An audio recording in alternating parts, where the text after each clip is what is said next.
What's going on, guys? It's Nick here, back with another video. Today, we're going to be taking a look at a bunch of different wide receivers, a little bit of camp news because that's really important this time of year, but overall just my thoughts on a bunch of different wide receivers. Obviously, can't go over all of them today, so if you want to see my notes on all players, my rankings on them, you can check that out at our website, thefantasyfootballadvice.com. So, let's start things off today with the stat of the day. Yesterday's stat was just one team over the last 2 seasons has ranked bottom 5 in points per game in both seasons. What team was it? Of course, the answer is the Washington Football Club. Today's stat, one that I have mentioned before, not as a stat of the day, but I've talked about it, deals with regression. And so, which team last season had the lowest passing touchdown percentage? Meaning that of the touchdowns they scored, they threw for a lower percentage than any other team. The stat is not super sticky year over year, so we should expect this team to throw for a much higher percentage of their touchdowns this season. All right, let's talk about some wide receivers. And first up, we have Keenan Allen, who honestly, I've talked about 3 times this summer, maybe even 2 times this summer. Don't think I've gone over him much at all. But we definitely need to because of the Mike Williams injury. So Mike Williams is currently sidelined with a shoulder injury. Initial reports seem to indicate it's like a 2 to 4 week injury. Maybe he misses week 1. That would be fine. But as of recording this, there are some reports bubbling from their camp that they're kind of preparing for a little bit of a longer term injury, maybe sidelining him for all of September. Now, they have guys that they can slide in. They're not going to be just a zero in that area, but they have absolutely no one who's going to completely fill the Mike Williams role. Definitely no one we're looking at in season long. I want to make that clear. There's no one that's going to step in that we need to be targeting in season long leagues. But they have enough to where they're not just going to be horrendous on offense. Mainly, though, we're just going to see a larger workload from Keenan Allen, Hunter Henry, and Austin Eckler in whatever games that Mike Williams ends up missing. I still personally don't like Hunter Henry as a pick. I think that he goes far too early in drafts. As for Keenan Allen, you basically have to move him up a little bit in the rankings, right? He was already like a fringe value to start with. I think this makes him a solid pick. Over the last 3 seasons, he's been the wide receiver 4, 18, and 8 in points per game, but he's currently being taken as the wide receiver 22 on average, so that's sort of baked into his price. Ultimately, I still probably am not going to draft him. Again, I said he's a solid value, and if you like him, I don't have any problem with it. I'm not avoiding him at all, and if he's a value in my draft, I'll take him. In general, though, I like the trio of McLaurin, Metcalf, and Chark still a little bit more than him, and then both Cooper Kupp and Tyler Lockett. So I would take those 5 still ahead of Keenan Allen, and because of that, it just means I probably won't get him. I think he's in that tier with Sutton, T.Y. Hilton, and DeVante Parker. I really don't care who you take from that tier. So that grouping of 4, I think if you get to that range, those are the 4 you're looking at. You want to take one of them. I think just take the one you feel best about. If you do think that Sutton is the clear alpha, take him. If you think Parker continues his production from last season, maybe take him. If you think T.Y. is just a great value because he has been really good in previous years, you think he gets a quarterback upgrade, it's just whatever you think happens, just take the guy you like the most, and I lump Keenan Allen into that group. As for Mike Williams, I've never really been a fan of drafting him. We were already well below ECR and ADP, so I would just continue avoiding him. Going back to that tier, though, I do also want to talk about Dolphins pass catchers, and I guess I'll lump Mike Gesicki kind of into that discussion. So first up is Preston Williams because his health is going to impact the other 2. The latest reports we've seen is that he is fully back. Apparently, his recovery went great, and he's looking just like he did last season. There are reports that he looks even better than he did last season, so we should feel confident that he is just fully recovered. And that's a good thing for the Dolphins because they have basically no receiving talent behind that trio. Parker, Williams, and Gesicki. That is going to be the majority of the target share onto those three. That is basically it besides the running backs. They have other guys, but no one that's going to take a clear workload. So Williams is going to be on the field for all the snaps he can handle, and that makes him a great value where he's going. I have him as a wide receiver 46, as like a 10th round pick, but he's going as a wide receiver 55 in that like 13th and 14th round turn, which is definitely too late. So I think he's an exceptional pick in that range.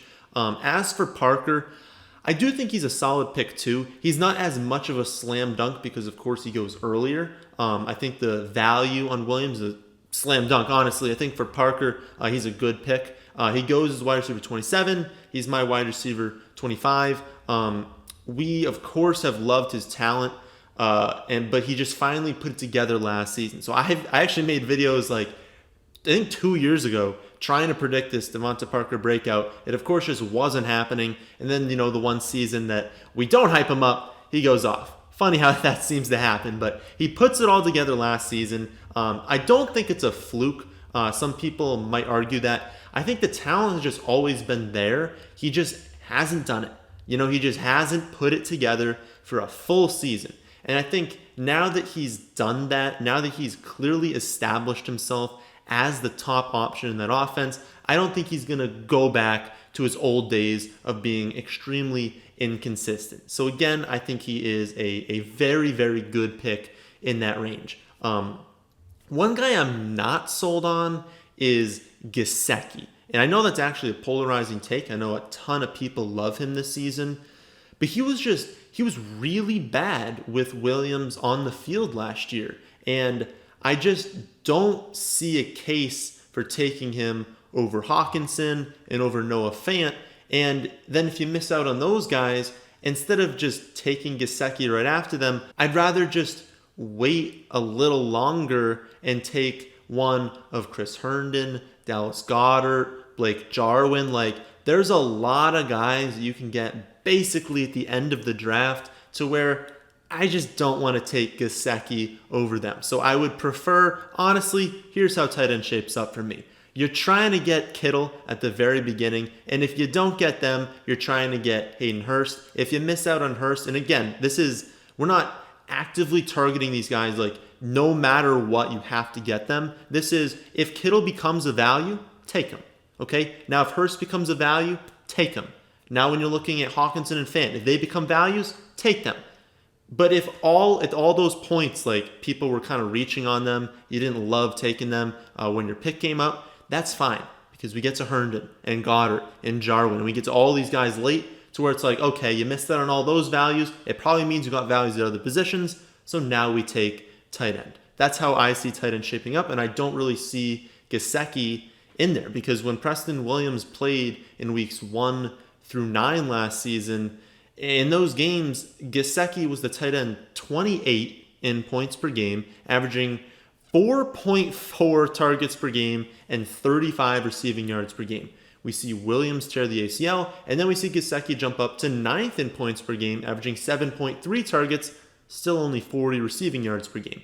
And those numbers aren't a mistake. I think people think he was just a lot better than he actually was last season. He's been over 55 receiving yards 3 times in his 2-year career so far, and all those came with Preston Williams out. So I know he has the talent to break out. You look at his profile and Player Profiler, it's crazy. He's an athletic freak.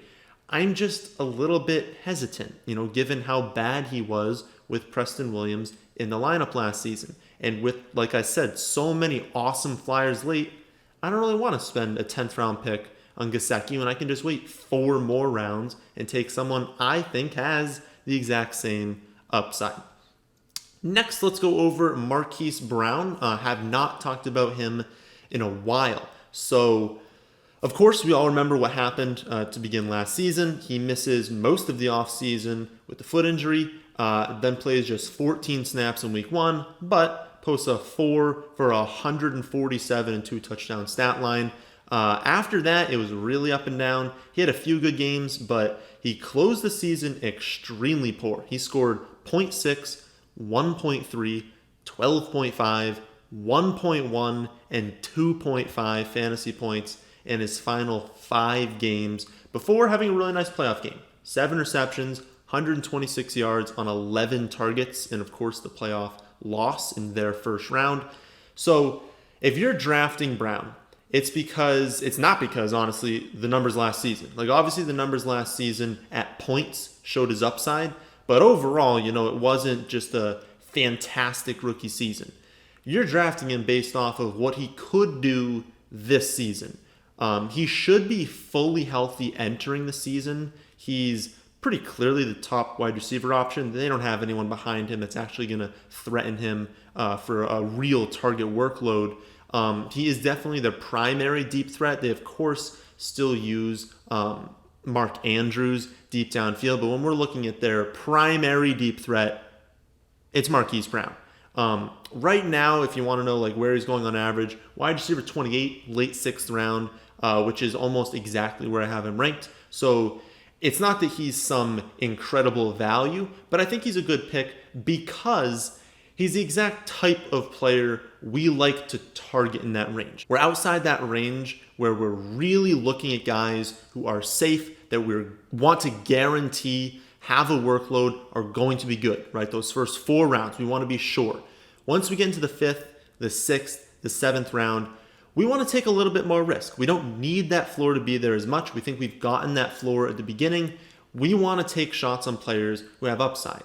And why not take a shot on a player who could legitimately be the next Tyreek Hill? That sounds ridiculous, but we look at Tyreek Hill, 593 receiving yards, 6 receiving touchdowns in his rookie season, then jumped to 1,200 yards in year 2.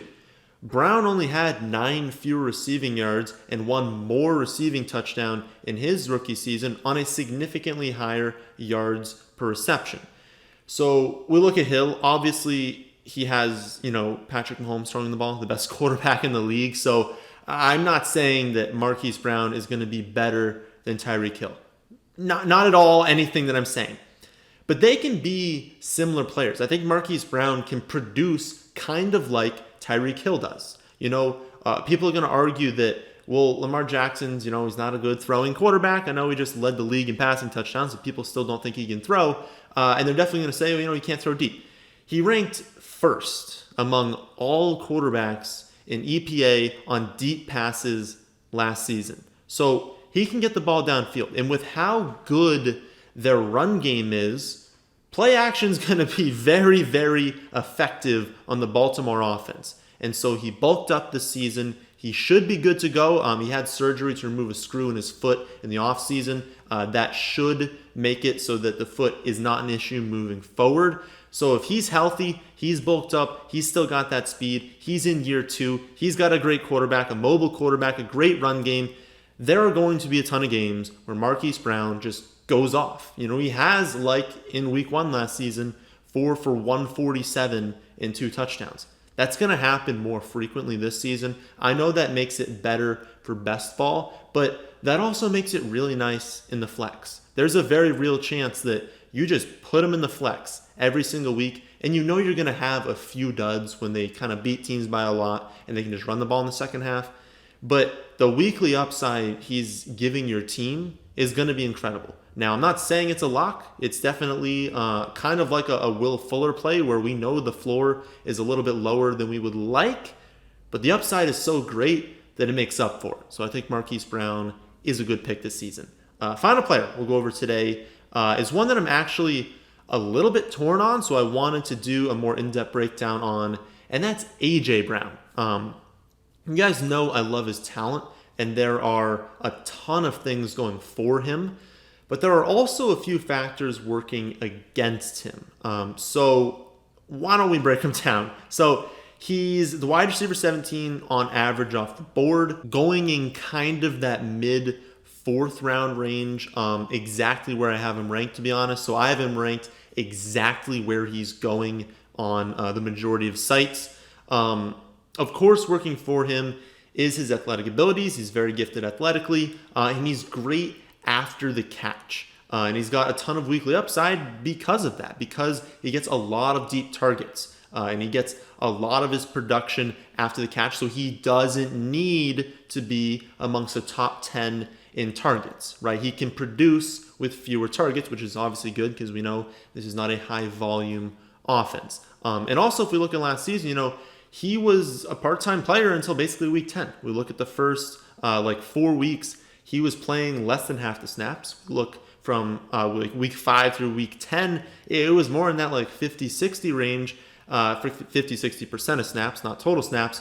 And then he jumped up to 90% week 10 on. So we look at this season, he's probably going to play 90% of the snaps for the whole year. So we have to think he's at a baseline going to see more targets. And given that he went over 1,000 yards and 8 receiving touchdowns plus a rushing touchdown in his rookie season playing limited snaps, you got to think the upside is massive, right? But there are concerns. My first concern is that this is a very run-heavy offense. The Titans ranked 7th in rush attempts per game, despite ranking 30th in overall plays per game. So it's not shocking to know they ranked dead last in pass attempts by a mile. Well, that's not good for the receiving options, right? You don't want to be on the team that ranks last in pass attempts. And if we look ahead to this season, why would they change that strategy? It clearly worked great for them last year. So unless Henry gets hurt, we got to expect that they're going to continue to see a similar sort of split. They're going to run it a ton and not pass it as much. So then you ask, well, how did he perform so well last season on such a low volume passing attack, right? The efficiency. Tennessee ranked first by 10% in red zone touchdown percentage. Over 77% of their red zone trips resulted in a touchdown last season. That is not sustainable. They're not going to be that good moving forward. And Brown was only given 8 total targets inside the 20-yard line all season, but he converted 4 of them into touchdowns. So he was extremely efficient in the red zone. But the biggest thing was yards after the catch. I know he's going to be good at this, but he ranked 2nd in yards after the catch per reception. And his mark of 5.3 is fairly unrepeatable. If he had 4 or 3.7, we'd be like, okay, yeah, he's ranking in the top 5. He can probably do that going forward. 5.3 is a little bit ridiculous to expect him to repeat. So you got to expect that production is going to come down a little bit. And while he's an incredible talent, both he and the Titans overall fell on the high end of variance last season.